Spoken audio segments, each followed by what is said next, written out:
हाँ जी स्टूडेंट्स, पिछले लेक्चर में हमने formation of P N junction पढ़ा था और हमने देखा था इलेक्ट्रॉन्स का डिफ्यूज़न होता है from N side to P side and holes का from P side to N side. तो हमारे पास यहाँ पे एक डिप्लीशन रीजन बन गया। तो इस डिप्लीशन रीजन की अगर हम विड्थ लें for P side this is X P and for the N side this is X N. और हमने एक चीज़ ली थी Na is greater than Nd, मतलब concentration of acceptor atoms is greater than the concentration of donor atoms. और इसके बाद बच्चों हमने एक ग्राफ डिस्कस किया था लास्ट लेक्चर में। हमने उसमें ये दिखाया था charge density in P side is what minus ENA and charge density in N side is what END। और ऑल्सो जो चार्ज डेंसिटी है in P type is larger as compared to the charge density in the N side, क्योंकि इसकी value Na के ऊपर depend कर रही है और Na की वैल्यू हमारे पास ज़्यादा है। अब इस लेक्चर में बच्चों हम डिस्कस करेंगे वेरिएशन ऑफ इलेक्ट्रिक फील्ड। तो अब देखते हैं बच्चों कैसे करना है वो। According to Poisson's equation we have del square V is minus rho by epsilon. We have this standard relation which is called as the Poisson's equation. This is what? This is the potential difference and this is what? Charge density. और ये बच्चों क्या है हमारे पास? Permittivity. Permittivity of the medium. ठीक है, ये आपने +2 में पढ़ा होगा, absolute permittivity and the permittivity. और अगर बच्चों हम इस चीज़ में एक इक्वेशन और ऐड कर दी, E इज व्हाट? E हमने पढ़ा है electric field is negative gradient of potential, so this is minus dV by dx। Clear? अब एक ये वाली इक्वेशन और ये वाली इक्वेशन अगर मैं दोनों को क्लब कर दूं, मतलब यहाँ से अगर मैं लिखूं this is what? This is curly square V by curly x square. अगर मैं इसको इंटीग्रेट करके वैल्यू यहाँ पे रख दूं तो हमारे पास E का प्रोफाइल आ जाएगा। So integrate both the sides we get curly V by curly x which is equal to minus rho by epsilon dx plus some constant. जब हम इंटीग्रेट करेंगे we will attach here the constant of integration. Clear? Now अब इस चीज़ की value हम यहाँ पे रख देते हैं। सो E हमारा क्या बनेगा? This is minus of minus rho by epsilon integration of dx। Sorry, हमारा रो अंदर है बच्चों, अभी मैं इसको नेक्स्ट स्टेप में बाहर करूंगा। This is rho by epsilon into dx plus some constant. Clear? और अगर मैं इसको लिखूं this is what? This is rho by epsilon into dx। वैसे यहाँ पे नेगेटिव आएगा तो कांस्टेंट अभी हमने फाइंड आउट ही नहीं किया, तो चाहे इसको नेगेटिव ले लो चाहे पॉजिटिव ले लो। चलो मैं माइनस कांस्टेंट को नया कांस्टेंट k ले लेता हूँ। This is what? This k is minus constant. Clear? So हमने एक कांस्टेंट ले लिया which is equal to k। ठीक है, तो अगर हम बात करें बच्चों फॉर द p साइड, हमारी जो कॉन्सेंट्रेशन ऑफ इलेक्ट्रॉन्स हमने कितनी दिखाया था? Concentration of charge is what? Rho p which is minus ENA। और फॉर द n साइड जो कॉन्सेंट्रेशन हमारी चार्ज की है दिस इज END। E भी कांस्टेंट है दोनों टर्म्स में, Na भी कांस्टेंट है, Nd भी कांस्टेंट है। इसका मतलब rho P and rho N both are constant. मैं एक बार आपको फिर से बता देता हूँ। Rho P is what?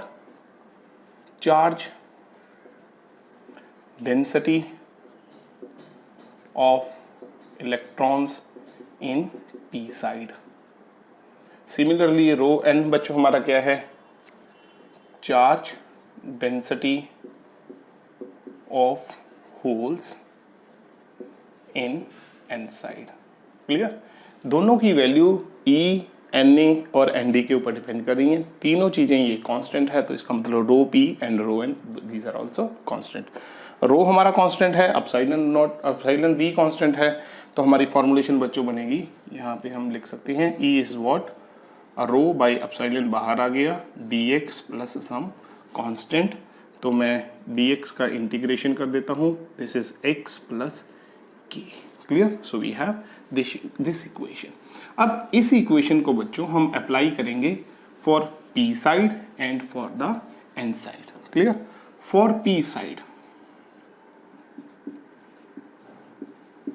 अगर मैं आपको फिर से एक ग्राफ बना के दिखाऊं जो मैंने लास्ट लेक्चर में बनाया था, we have x and this is row.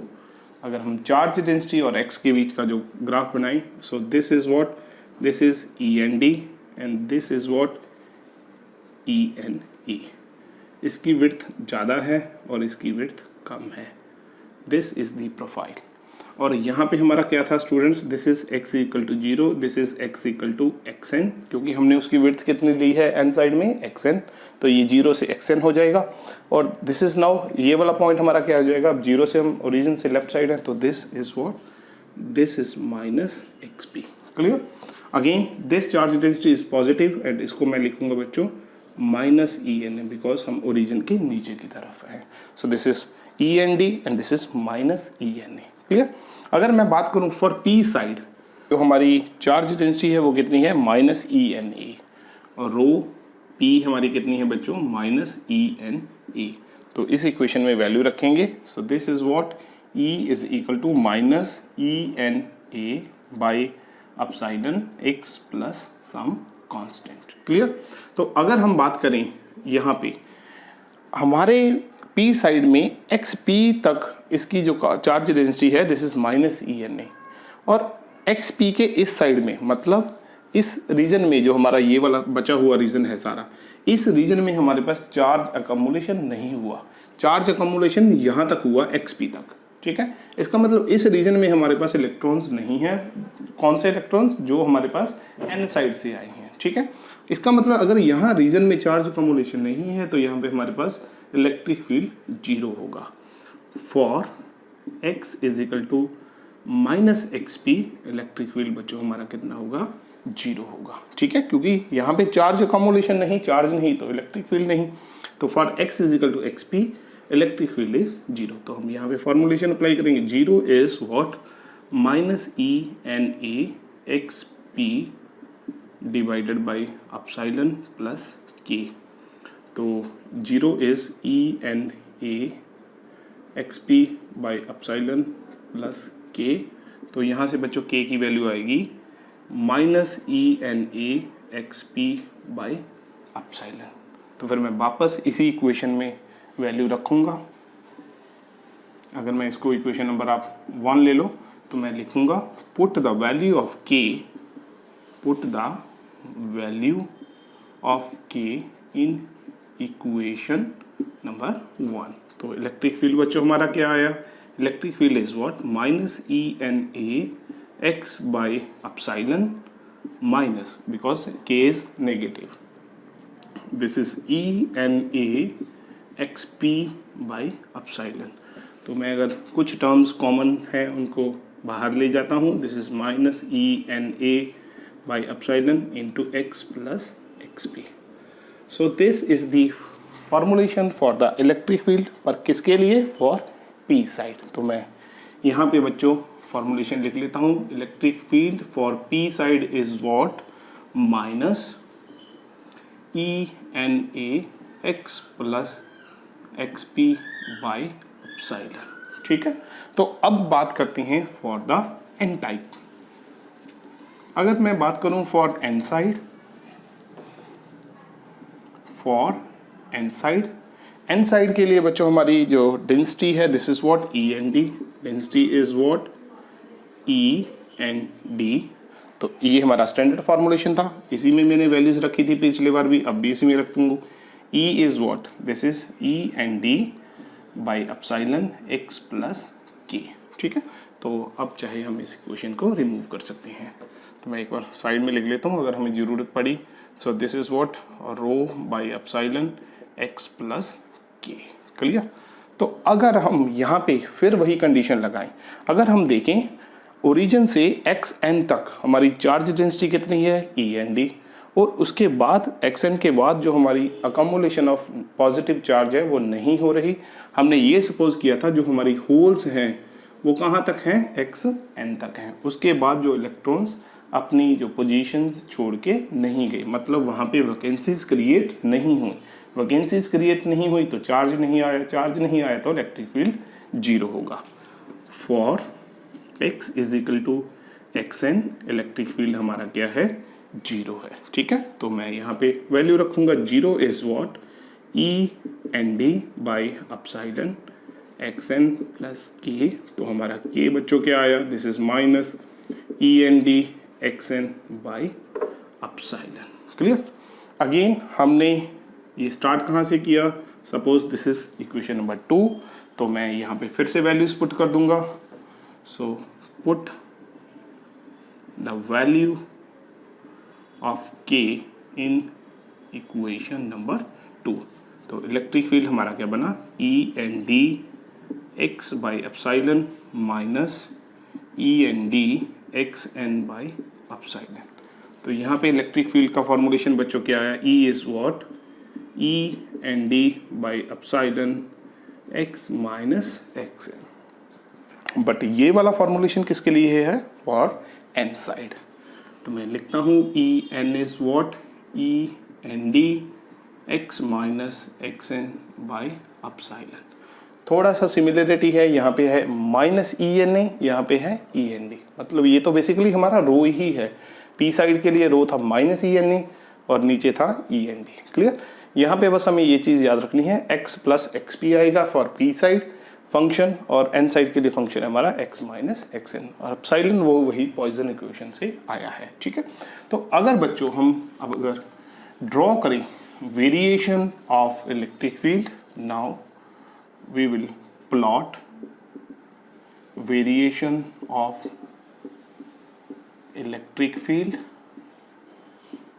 along the p-n junction। ठीक है, तो अगर हम यहाँ पे this is what electric field and this is the x axis। हमें पता है हमारा ओरिजिन कहाँ पे है, at x equal to 0। Depletion region P side में किस तरफ तक है, up to the distance minus x P, और एन साइड में वो कहाँ तक है, अप टू एक्स एन। ठीक है, और ये X P and X N हमारी क्या है, width of the depletion region in P side and N side.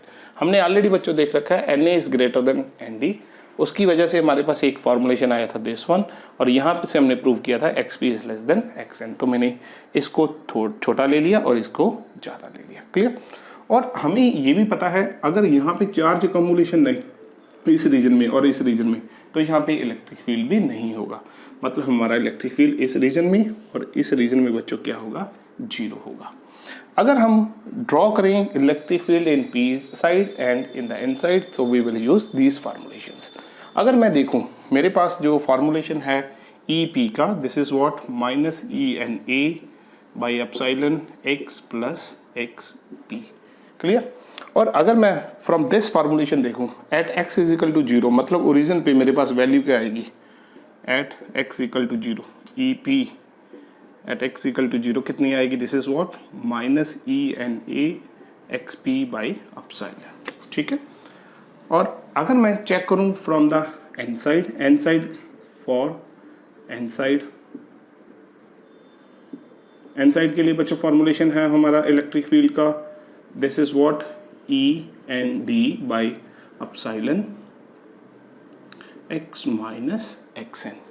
For X equal to zero, at x equal to zero हमारा E N for X equal to zero कितना आएगा, this is what, E N D by epsilon into minus x N. P side के लिए हमारा electric field आया this one, और N side वाले formulation से इलेक्ट्रिक फील्ड आया दिस वन। यहाँ पे है माइनस ई बाई एप्सिलॉन, यहाँ पे भी है माइनस ई बाई एप्सिलॉन। इसमें है बच्चों एन ए एक्स पी और इसमें है N D x N, and we have already proved x P into N A is equal to x N into N D, मतलब x P into N A which is equal to N D into x N.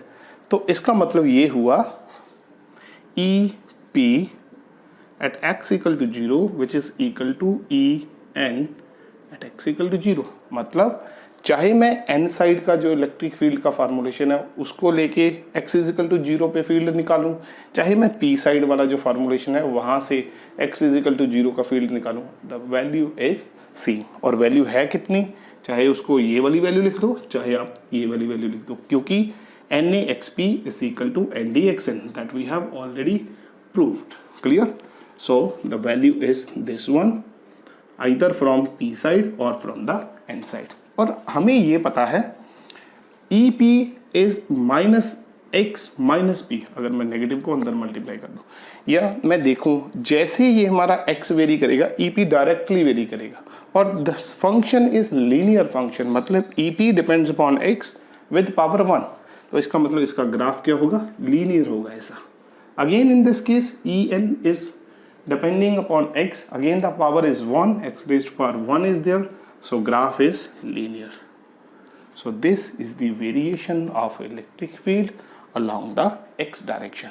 So this value is what, this is minus ENA xp by epsilon is equal to minus END xn by epsilon.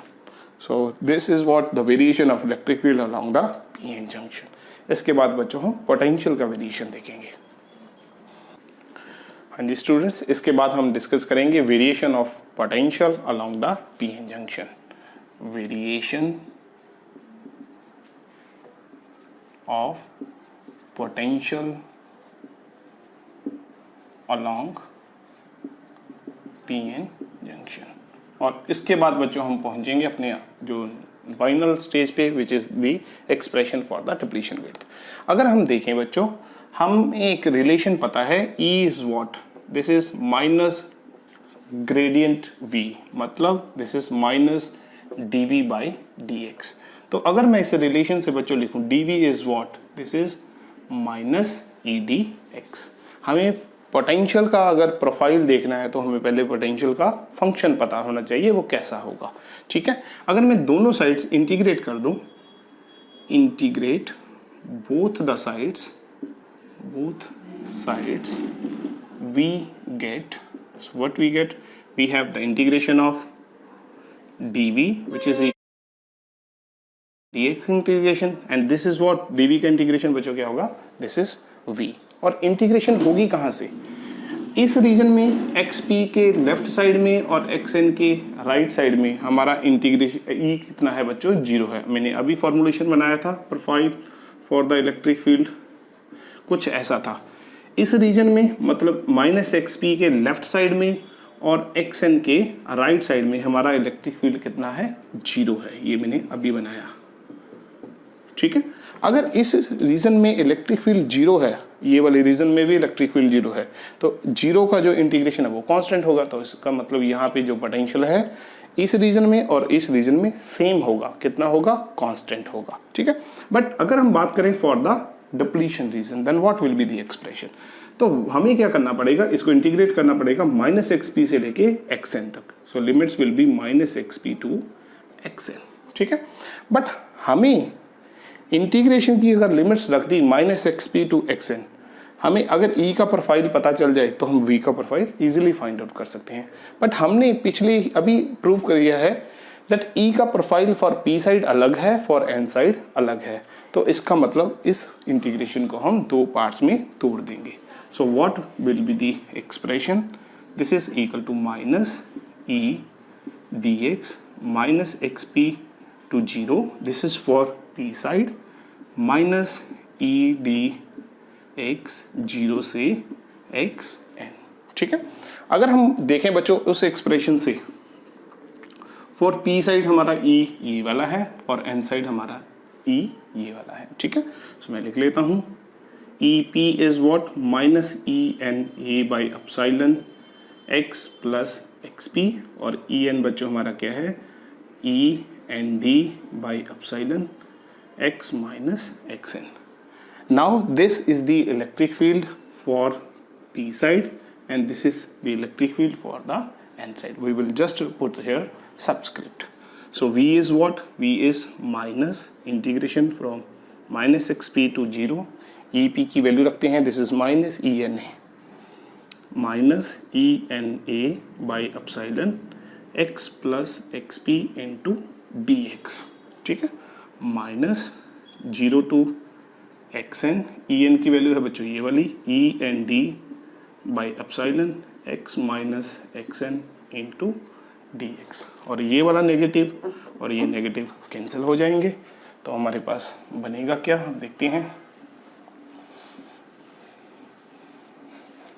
So what we have v is what, this is minus xp 0, so e constant है वैसे बच्चों हमारा, N A भी constant है, epsilon भी constant है, तो मैं ये चीज़ें कांस्टेंट चीज़ें बाहर भी लेके जा सकता हूँ।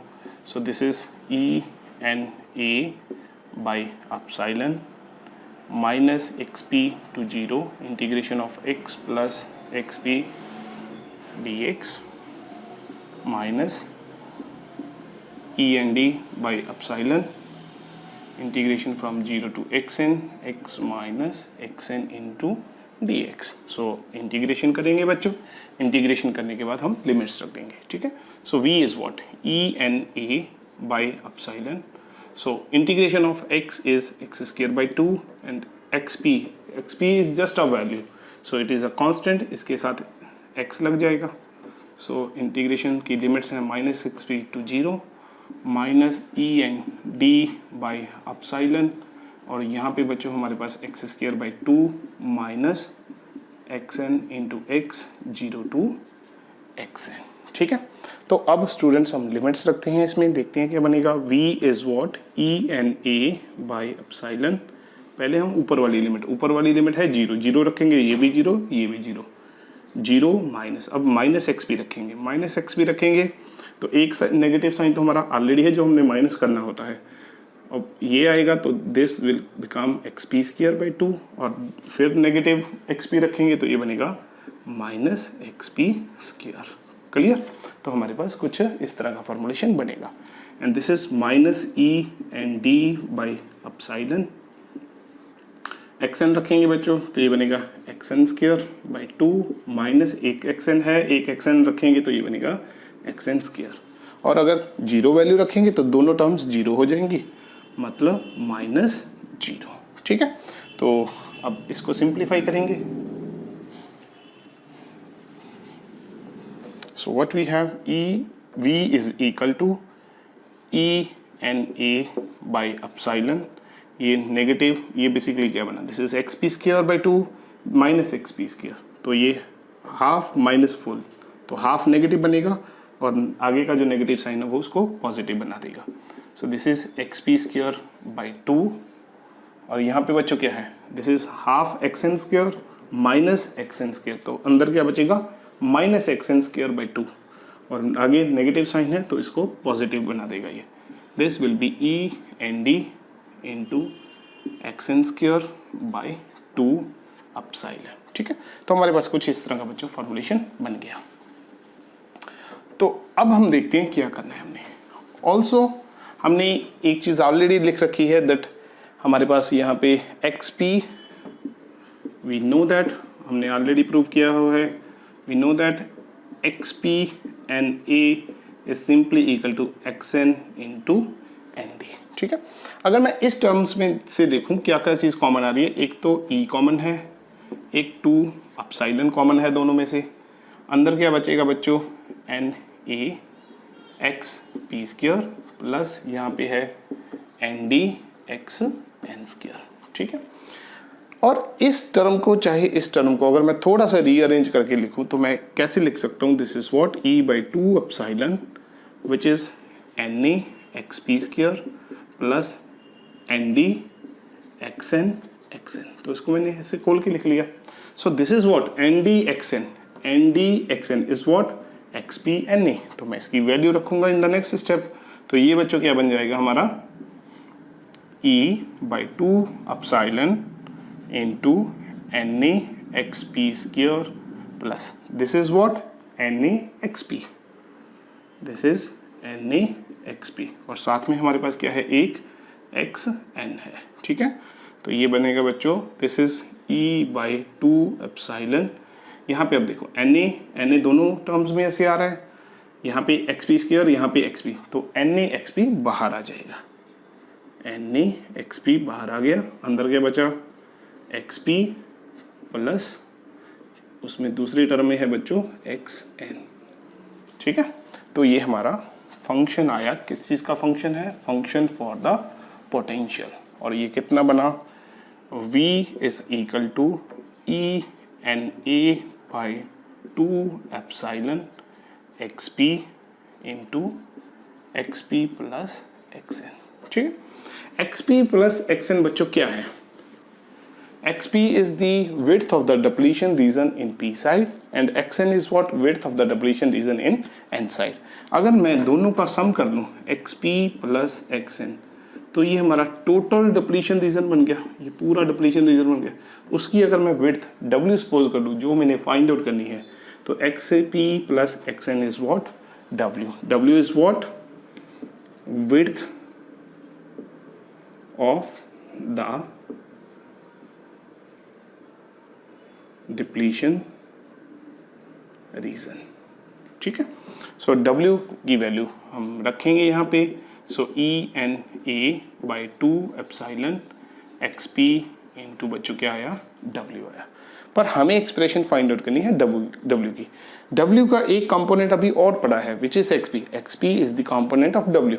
तो इसको भी हम रीअरेंज करके कुछ लिखने की कोशिश करते हैं। देखो बच्चों, W हमने किसको लिखा, W is XP plus XN। ठीक है, also XP NA is equal to XN ND। तो अगर मैं यहाँ से XN की वैल्यू निकालूँ नीचे वाली एक्सप्रेशन से, तो ये आएगी XP NA बाई ND, और इस टर्म को मैं यहाँ पे रख दूँ तो क्या बनेगा, W is XP plus XN, और XN है हमारा XP NA बाई ND, तो ये बनेगा XP NA बाई ND। तो XP बच्चों क्या आ गया, कॉमन आ गया, तो पीछे बचा 1 प्लस NA बाई ND। ठीक है, तो ये 1 प्लस NA बाई ND को मैं अगर लिखना चाहूँ, this is what, W is equal to XP, हमारा एलसीएम कितना आ गया ND, ऊपर क्या आया NA plus ND by ND। ठीक है, तो यहाँ से अगर हम देखें XP हमारा कितना आया, XP is what, W ND multiply हो जाएंगे divided by NA plus ND।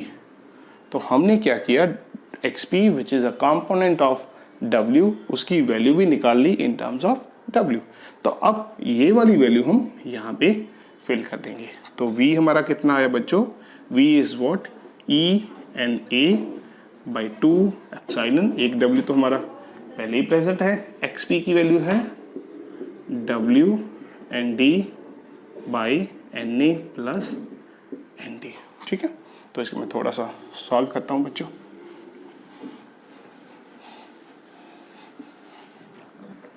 So now this will become V is E NA by 2 epsilon, नीचे आया हमारा NA plus ND, NA plus ND, और ऊपर हमारे पास NA है और एक आया ND, इनटू क्या आया W स्क्वायर। ठीक है, मतलब जो हमारी वैल्यू है V की, this is E which is a constant, NA which is a constant, ND which is again a constant, W के ऊपर डिपेंड करेगी। तो ये मैं ऐसे भी बोल सकता हूँ W की वैल्यू V के ऊपर डिपेंड करेगी। ठीक है, तो ये भी हमारे कांस्टेंट है और ये चीज़ें भी कांस्टेंट है। तो अगर हम यहाँ से W की वैल्यू निकालें बच्चों, तो वो बनेगी 2 epsilon NA plus ND into V divided by E NA ND। अगर मैं ये दोनों टर्म्स को NA ND से डिवाइड कर दूँ, तो हमारे पास बनेगा क्या, this will B 2 epsilon V by E into NA by NA ND, तो यहाँ पे आएगा 1 बाई ND, यहाँ पे आएगा ND बाई NA ND, तो ये आएगा 1 प्लस NA। ठीक है, सो this is the expression, but यहाँ पे हमारा क्या है, W स्क्वायर, और अगर हमने W फाइंड आउट करना है तो हम अंडर रूट ले लेंगे। So W is what, under root of 2 epsilon v by E 1 by N E plus 1 by N D. इसका मतलब क्या हुआ, जो हमारी width of the depletion region है that depends upon the concentration of acceptor and the donor atoms as well as on the value of v which is called as the built in potential. यहाँ पे v बच्चों क्या है, this is called as built in potential. Clear. और अगर हम इसका graph बनाना चाहें, so what kind of graph is there along the length of the PN junction. So graph बच्चों कुछ हमारा इस तरह से आएगा। So potential this is along X axis. अगर हमने X P width of the depletion region ले ली अलोंग पी साइड, और ये हमारा है for N side.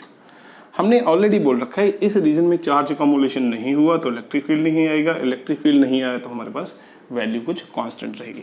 Suppose this is the value for the potential for the left region of P side, ठीक है।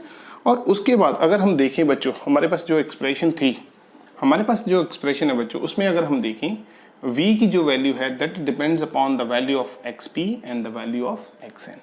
इसका मतलब ये फंक्शन है ये किस तरह का फंक्शन होगा। तो अगर बच्चों हम इस इक्वेशन को देखें, potential is proportional to X P and X N, तो मैं अगर इस फंक्शन को एक्सपेंड करूं, this is E N A by 2 epsilon X P square plus X P X N.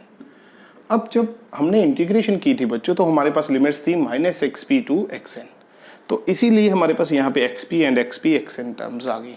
अगर हम वहाँ पे लिमिट्स ना पुट करें, वैसे इन टर्म्स ऑफ एक्स देखें तो यहाँ पे हमारे पास कुछ एक्स स्क्वायर वाली टर्म्स आई थी उस इंटीग्रेशन में, x square minus x P, या हमारे पास एक्स स्क्वायर जो टर्म्स आ रही हैं, इसका मतलब ये फंक्शन हमारा क्या है, नॉन लीनियर फंक्शन है। मतलब p की जो वैल्यू है दैट, अगर v की वैल्यू हमारी एक्स स्क्वायर के ऊपर डिपेंड कर रही है तो इसका मतलब फंक्शन क्या हुआ, नॉन लीनियर, तो इसकी जो वेरिएशन है that is also known linear.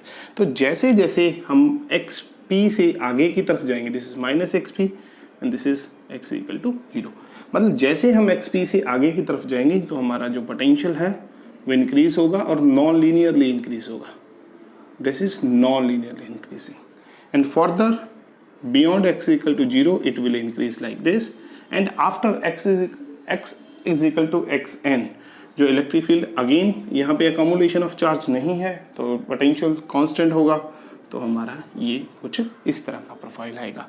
और the potential difference between n side and p side is called as VBI which is called as built in potential. This is called as the built-in potential which depends upon the concentration of the donor atoms and the acceptor atoms.